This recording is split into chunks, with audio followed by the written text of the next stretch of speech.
ஹalleluya! தேவனுக்கு ஸ்தோத்திரம். நம்முடைய ஆண்டவராகிய இயேசு கிறிஸ்துவின் நாமத்துல உங்களுக்கு வாழ்த்துக்கள். Good morning. எழுந்துட்டீங்களா? ஒருவேளை நீங்க வேற தேசங்கள்ல இருந்து பார்த்து கொண்டிருக்கலாம். உங்களுக்கு எந்த நேரமோ இது குட் ஈவினிங்கோ, குட் ஆஃப்டர்நூனோ, ஏதோ ஒரு நேரமோ.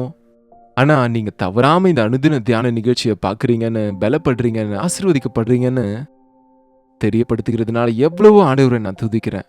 இதோ இந்த நிகழ்ச்சிகளை நிறுத்தாம தொடரும்படிக்கு நாங்க முயற்சி செய்துட்டு இருக்கோம். நீங்களும் எங்களுக்காக தொடர்ந்து ஜெபிங்க. வாங்க, இன்றைக்கு ஆண்டவர் நமக்காக ஆயத்தப்படுத்தின வார்த்தையை கேட்கலாம். ஜெபிப்போம். பரிசுத்தரே, அன்புள்ள தகப்பனே, இன்னொரு முறை ஆண்டவரே, இந்த நாளுக்கு தேவையான ஆதரவு, எச்சரிக்கை உம்முடைய ஜீவ வார்த்தையினால எங்களோடு பேசி எங்களுக்கு தந்தரல வேண்டும் என்று கிறிஸ்துவின் நாமத்தில் ஜெபிக்கிறோம் நல்ல பிதாவே. ஆமென். தேவனுக்கு ஸ்தோத்திரம். எப்படி இருக்கிறீங்க? தேவனுடைய சந்நிதியில ஒவ்வொரு நாளும் ஜெபிப்பது, ஒழுங்கு தவறாம தொடர்ந்து நம்ம ஆண்டவர் மேல விசுவாசம் வைப்பது நமக்கு எவ்வளவோ நன்மையை தருகிறதுங்க.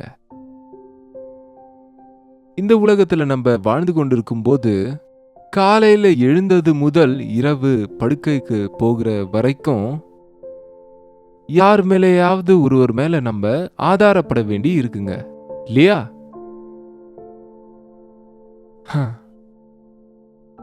காலை உணவு வேணும்னு, பிரேக்ஃபாஸ்ட் வேணும்னு, பிரேக்ஃபாஸ்ட் கிடைக்கிற வரைக்கும் நீங்க ஆஃபீஸ் போகாம அல்லது ஸ்கூல் போகாம இல்லை இன்னொரு இடத்துக்கு போகாம காத்திருக்கணும்.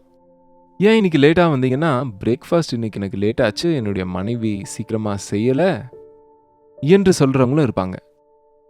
அதுபோல நாம வண்டி எடுத்து டியூட்டிக்கு போகும்போது அல்லது காலேஜ் அல்லது ஸ்கூலுக்கு போகும்போது லேட் ஆயிடுச்சுன்னா, டிராஃபிக் ஜாம் ஆயிடுச்சு அதனால தான் அப்படின்னு சொல்லுவோம். இன்னும் ஏதாவது கேட்டா, எனக்கு யாரும் உதவி செய்யறதில்ல, எனக்கு யாரும் ஹெல்ப் பண்றதுக்கு இல்லை என்று சொல்லி ஏதாவது ஒரு சாக்கு சொல்லிக்கொண்டே நம்ம வாழ்ந்துட்டு இருக்கோம். நிச்சயமா மனுஷனுக்கு மனுஷன் தேவை. மனிதனுக்கு மனுஷியை உதவியாக செய்ய வேண்டும் என்று தான் தேவன் ஆசைப்பட்டார். ஒருவருக்கொருவர் நேசிச்சுக்கோங்க, ஒருவருக்கொருவர் உதவி செய்யுங்க, ஒருவர் சுமைய மற்றவங்களும் சுமங்க, ஒருவருக்காக ஒருவர் ஜெபிங்கன்னு ஆண்டவர் சொல்லியிருக்கிறாரு. ஆனா ஒரு விஷயம் மட்டும் நம்ம ஞாபகம் வச்சுக்கணுங்க.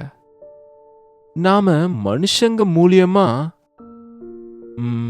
உதவிகளை பெறுவோம் அல்லது அவங்க தேவை நமக்கு. ஆனா நம்முடைய நோக்கம், நாம மனுஷங்க மேல ஆதாரப்படக்கூடாது. மனுஷங்களை மட்டுமே நம்பி இருக்கக்கூடியவங்க வெட்கப்பட்டுருவாங்கங்க, நஷ்டப்பட்டுருவாங்க, மொத்தமா இழந்து போயிருவாங்க. அதற்கு தான் தாவீது ஒரு வார்த்தையை சொல்றாரு பாருங்க. சங்கீதம் 118:8, மனுஷனை நம்புவதை பார்க்கிலும் கர்த்தர் பேரில் பற்றுதலா இருப்பதே நலம். மனுஷனை நம்புவதை பார்க்கிலும் கர்த்தர் பேரில் பற்றுதலா இருப்பது நலம். பாத்தீங்களாங்க, நம்ம யாரை பற்றி கொண்டு இருக்கணும் அப்படின்னா, மனுஷரை நம்பிக்கொண்டு இருக்கிறதுனால எனக்கு தேவனுடைய உதவி தேவையில்லைன்னு சொல்றீங்களா? அல்லது தேவனுடைய உதவி இருக்கிறதுனால எனக்கு எந்த மனுஷனும் உதவி செய்ய தேவையில்லைன்னு சொல்றீங்களா? அங்கதான் நம்ம பெரிய தவறு செய்யறோங்க. நமக்கு ஒரு பலவீனம் வரும்போது, நான் டாக்டர் கிட்ட போக மாட்டேன், நான் மருந்து பயன்படுத்த மாட்டேன், நான் தேவனை மட்டும்தான் நம்பி இருக்கிறேன்னு சிலர் விடாப்பிடியா இருந்து எவ்வளவோ கஷ்டப்படுறாங்க. ஒரு வைத்தியர் இடத்துல நீங்க போனாலும் அந்த வைத்தியரை நமக்கு ஆண்டவர் ஒரு உதவி செய்பவராக வச்சிருக்கிறாரு. நம்மை சுகப்படுத்துறது வைத்தியர் இல்லையே, மருந்து இல்லையே, ஆண்டவர் தானே. ஆண்டவர் மேல விசுவாசம் வச்சா அப்படின்னா வைத்தியம் செய்து கொள்ளுகிற எல்லாருக்குமே சரியாயிடுதா? சர்ஜரி நடந்த எல்லாரும் உயிரோட இருக்கிறாங்களா? ஒரு டாக்டர் கொடுக்கிற மருந்துனால அவரிடத்துல வருகிற எல்லாரும் இன்ஸ்டன்டா ஹீல் ஆகி திரும்ப அந்த நோயே வராம இருக்கிறாங்களா? இல்லையே. நிச்சயமா தேவன் மனுஷங்க மூலியமா நமக்கு உதவிகளை செய்வாரு. ஆனா நம்ம உதவி எங்க இருந்து வருகிறதுன்னு சொன்னா, அது மனுஷங்க இடத்துல அல்ல. அத மனசுல வச்சுக்கணுங்க. அப்போ நம்ம சோர்ந்து போயிட மாட்டோங்க, வெறுத்து போயிட மாட்டோம், நம்ம வேதனைப்பட மாட்டோம். என் தகப்பன் எனக்கு தர வேண்டியதை தரலையே, என் தாய் எனக்கு தர வேண்டியதை தரலையே, என் கணவன் என் விஷயத்துல அக்கறை எடுக்க வேண்டிய விஷயத்துல அக்கறை இல்லாம இருக்கிறாரே என்று இன்றைக்கு எத்தனையோ பேர் நொந்து போய் இருக்கிறோமே தவிர, எனக்கு ஒத்தாசை வரும் பர்வதங்களுக்கு நேராக என் கண்களை ஏறெடுக்கிறேன், வானத்தையும் பூமியையும் உண்டாக்கின கர்த்தரிடத்திலிருந்து எனக்கு ஒத்தாசை வரும் என்ற பக்தனை போல நம்ம ஆண்டவர் மேல ஆதாரப்படுறது இல்லைங்க. மனுஷர்களை நம்பி ஏமாந்து போனவங்க எத்தனை பேரோ, ஒருவேளை நீங்க கூட இருக்கலாம். சொல்லுங்க, யோசிச்சு பாருங்க. எத்தனை முறை மனுஷங்களை நம்பி ஏமாந்து போனீங்க, மோசம் போனீங்க, எதுவுமே செய்ய முடியாத நிலைக்கு தள்ளப்பட்டீங்க. வரேன்னு சொன்னாங்க, வரல. கொடுக்கறேன்னு சொன்னாங்க, கொடுக்கல. செய்யறேன்னு சொன்னாங்க, செய்யல என்று எத்தனையோ பேர் மேல நம்ம வச்சிருந்த நம்பிக்கை அது ஒன்றுமில்லாம உடைந்து போயிருக்குங்க.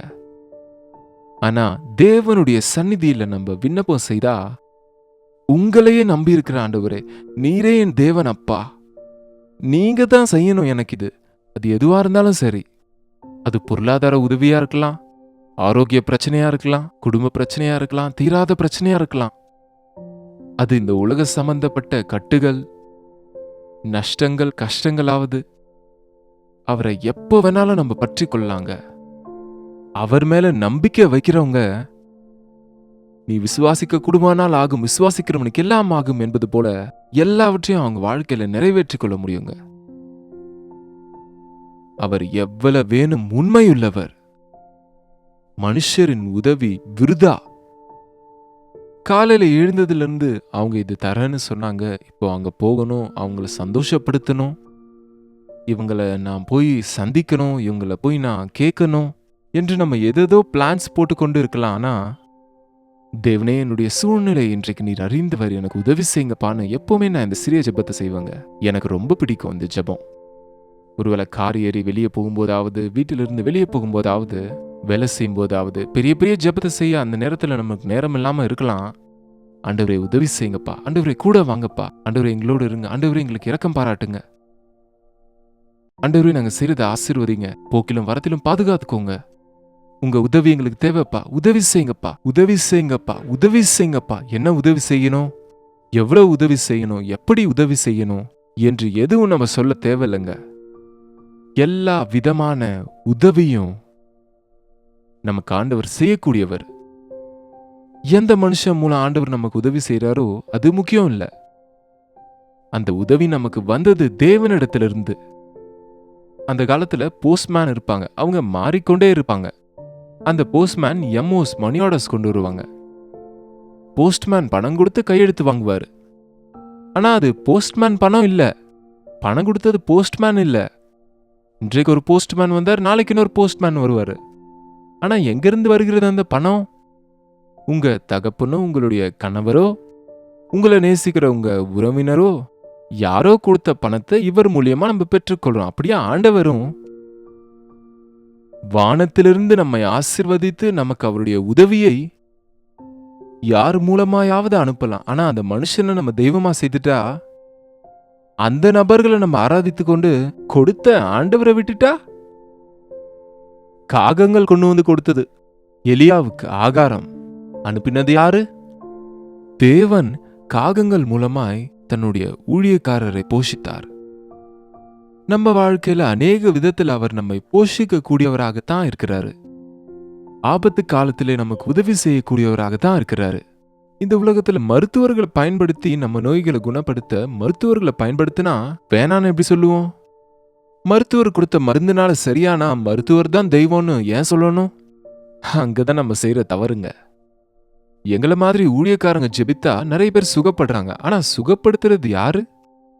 ஊழியக்காரர் இல்லையே, நான் ஜெபித்ததுனால இல்லையே. தேவன் உன்னை சுகப்படுத்தி இருக்கிறாரு, ஒரு ஊழியக்காரரை பயன்படுத்திக்கிட்டாரு. ஒரு எக்காலமாக தேவனுடைய ஊழியக்காரரை பயன்படுத்தி உங்களை எச்சரிக்கிறாரு. அவர் உங்களை ஆதரிக்கிறாரு.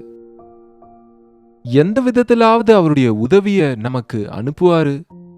ஆனா உதவி என்பது நமக்கு கிடைச்சதுன்னா, உதவி என்பது நமக்கு வந்ததுன்னா அது ஆண்டவரால தான். எந்த விஷயத்திலேயா இருந்தாலும் மனுஷங்களை நம்பிக்கொள்ளாதீங்க, தேவனை நம்புங்க. தேவன் மேல நம்பிக்கையை வைக்கிறவன் எப்பொழுதும் வெட்கப்பட மாட்டான், நஷ்டமடைய மாட்டான். கோடீஸ்வரங்க தெருக்கோடிக்கு வந்த கதைங்க நிறைய இருக்கு. ஆனா நீதிமானின் பிள்ளைகள் இறைந்து திரிந்ததில்லைன்னு தாவீது சொன்னது போல தேவனை பற்றி கொண்டிருக்கிறவங்களுக்கு எந்த நன்மையும் குறைவா இருக்காது. ஒவ்வொரு விஷயத்திலையும் நீங்க யார் மேலேயாவது குற்றத்தை போட்டுக்கிட்டு யாரும் உதவி செய்யலன்னு சொல்லிட்டு ஏதேதோ ஆசைகளை வச்சுட்டு வெறுத்து போயிடுறீங்க, சோர்ந்து போயிடுறீங்க. உண்மை சொல்லவா, நீங்க ஒரு மனைவியா கணவன் மேலாவது, கணவனா மனைவியின் மேலாவது, பிள்ளைகளா பெற்றோர் மேலாவது, பெற்றோர்களா பிள்ளைகள் மேலாவது நீங்க நம்பிட்டு இருக்க தேவையில்ல. பரலோகத்தில் இருக்கிற உங்களுடைய தகப்பன் உங்களுடைய எல்லா தேவைகளையும் சந்திப்பாரு. தகப்பன் மூலமா சந்திப்பாரு, தாயின் மூலமா சந்திப்பாரு, இன்னொரு விதத்துல கூட சந்திப்பாருங்க. அதனால நம்ம நோக்கம் தேவன் மேல இருக்கணும். மனுஷனை நம்புவதை பார்க்கிலும் கர்த்தர் பேரில் பற்றுதலா இருப்பது நலம். பிரபுக்களை நம்புவதை பார்க்கிலும் கர்த்தர் பேரில் பற்றுதலா இருப்பது நலம். ஒரு பிரபுவின் இடத்துல எவ்வளவு அதிகாரம் இருக்கும், எவ்வளவு சொத்து இருக்கும், ஆனா உன் தேவையை தீர்க்க முடியாது. ராஜாக்கள் கூட சந்திக்க முடியாத நம்ம வாழ்க்கையின் விஷயங்களை ராஜாதி ராஜாவாகிய ஆண்டவராகிய கிறிஸ்து சந்திக்கக்கூடியவருங்க. அது பஞ்சகாலமா இருந்தாலும், அது நோயின் நேரமா இருந்தாலுமே, அது கோவிட் போன்ற பயங்கரமான ஒரு இந்த வைரஸ்களால மரண இருளின் பள்ளத்தாக்கா இருந்தாலும், எப்படிப்பட்ட சூழ்நிலையா இருந்தாலும் இயேசாண்டவர் நம்மை ஆதரிக்கக்கூடியவர். மனிதனை நம்பிக்கொண்டு மோசம் போகிறோம், நஷ்டம் போகிறோம். தேவன் மேல விசுவாசத்தை வைப்போம். மனுஷங்களுக்கு தேங்க்ஸ் சொல்லுவோம். மனுஷங்களை தேவன் பயன்படுத்துறாருன்றதை நினைச்சுக்கொள்ளுவோம். என் உதவி தேவனிடத்திலிருந்து வந்தது, ஆனா ஒரு மனுஷன் மூலியமா வந்தது. என்னங்க, இன்றைக்கு டிவியில அல்லது இப்படி சோசியல் மீடியால நீங்க தேவனுடைய வார்த்தையை கேட்குறீங்க. நீங்க இப்படி தேவ வார்த்தை கேட்கும்போது தேவன் உங்களோட பேசுறாரு. அதனால உங்க டிவியை போய் வணங்குவீங்களா, இல்ல உங்க செல்போனை வணங்குவீங்களா, இல்லைன்னா மாலை எடுத்துட்டு வந்து போடுவீங்களா? அந்த போன்ல வந்த வசனம் உங்களை சந்தித்தது உண்மைதான், ஆனா அந்த வசனம் உங்களை சந்தித்ததே தவிர அந்த செல்போன் ஒரு கருவிதான். அதே போல இந்த உலகத்துல மனுஷர் மூலியமா தான் நமக்கு பொருளாதார உதவி வரும், மனுஷர் மூலியமா தான் மருத்துவம் கிடைக்கும், மனுஷர் மூலமா தான் நமக்கு ஆறுதலின் வார்த்தைகள் கிடைக்கும். ஆனா அது தேவனிடத்திலிருந்து நமக்கு வந்தது ஒருவர் மூலியமா, இன்னொருவர் மூலமா என்பதை நம்ம உணரணுமே தவிர, அவங்களே தெய்வங்களை போல அவங்கள நம்ம வணங்கினா, பற்றி கொண்டிருந்தா, நம்பிக்கொண்டிருந்தா நஷ்டம் போவோங்க. தாவீது சொல்லுகிறார் 11ஆம் வசனத்துல, சங்கீதம் 116ஆம் அதிகாரம் 11ஆம் வசனத்துல, எந்த மனுஷனும் பொய்யன் என்று என் மன கலக்கத்திலே சொன்னேன். எந்த மனிதனும் நம்பிக்கைக்குரியவன் அல்ல. சில நேரம் நம்ம நினைப்போம், நீங்க இவ்வளவு பணக்காரங்க இல்லையா, நீங்க கூட உதவி செய்ய முடியாதா? இவ்வளவு பெரிய டாக்டர்ஸ் இல்லையா, நீங்க கூட வாழ வைக்க முடியலையே? இவ்வளவு பெரிய பாஸ்டர்ஸ் இல்லையா, எங்களுக்காக நீங்க ஜெபிக்க முடியாம போயிடுச்சா? ஏதோ மனுஷங்க மேல நம்ம நம்பிக்கையை வைக்கிறோமே தவிர, எவ்வளவு பெரிய நபரா இருந்தாலும் நமக்கு செய்ய முடியாத காரியங்கள் எவ்வளவோ இருக்கு. ஆனா தேவனுக்கு கூடாதது ஒன்றுமே இல்லைங்க. ஆண்டவரை நம்புங்க. என் தேவன் என் தேவைகளை சந்திப்பார். என் ஆண்டவரின் ஜெபத்தை கேட்பார். என் ஆண்டவர் எனக்கு தேவையான ஆகாரத்தை அவர் ஆயத்தப்படுத்துவாரு. என் தேவைகளை எல்லாம் சந்திப்பாரு. உன்னை கைவிடுவதில்லை என்று சொன்ன ஆண்டவர் எனக்கு இருக்கிறார் என்று தினமும் ஞாபகப்படுத்தி கொண்டு நீங்க வீட்டுக்குள்ள இருந்து வெளியே போகும்போது, ஆண்டவரே உங்க துணை எனக்கு வேண்டும், உங்க உதவி எனக்கு வேணும், உங்களையே நம்பி இருக்கிறேன், உங்களையே பற்றி கொண்டு இருக்கிறேன், நீங்களே என்ன பாதுகாத்துக்கோங்க என்று மனப்பூர்வமா ஆண்டவருக்கு உங்களை ஒப்பு கொடுத்து பாருங்க. அவரை பற்றி கொண்டு இருங்க.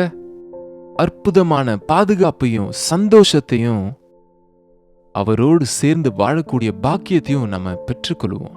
ஜெபிப்போம். பரிசுத்தரை அன்புள்ள தகப்பனே, எத்தனையோ முறை நாங்க சூழ்நிலையை நம்பிக்கொண்டு, மனுஷங்களை நம்பிக்கொண்டு மோசம் போயிருக்கிறோம். ஆண்டவரே, பணத்தை நம்பிக்கொண்டு நஷ்டம் போயிருக்கிறோம்பா.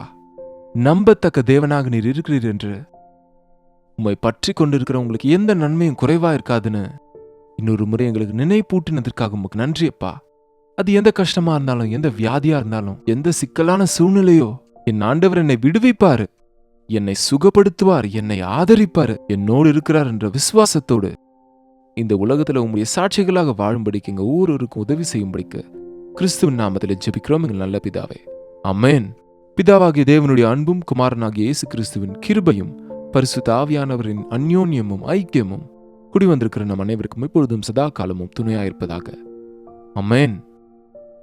தேவனுக்கு ஸ்தோத்திரம். உங்க ஜெப விண்ணப்பங்களையும் பாரங்களையும் 8939801234 என்ற நம்பருக்கு நீங்க ஒரு டெக்ஸ்ட் அல்லது ஒரு வாய்ஸ் மெசேஜ் மூலமாக நீங்க எங்களுக்கு வாட்ஸ்அப்ல அனுப்புங்க. உங்களுக்காக நாங்க ஜெபிக்க ஆயத்தமா இருக்கிறோம். கர்த்தருக்கு சித்தமா இருந்த அனுதின தியானத்துல நாளை உங்களை சந்திக்கிறேன். அதுவரை கர்த்தருடைய கிருபை உங்களுக்கு துணையாயிருப்பதாக.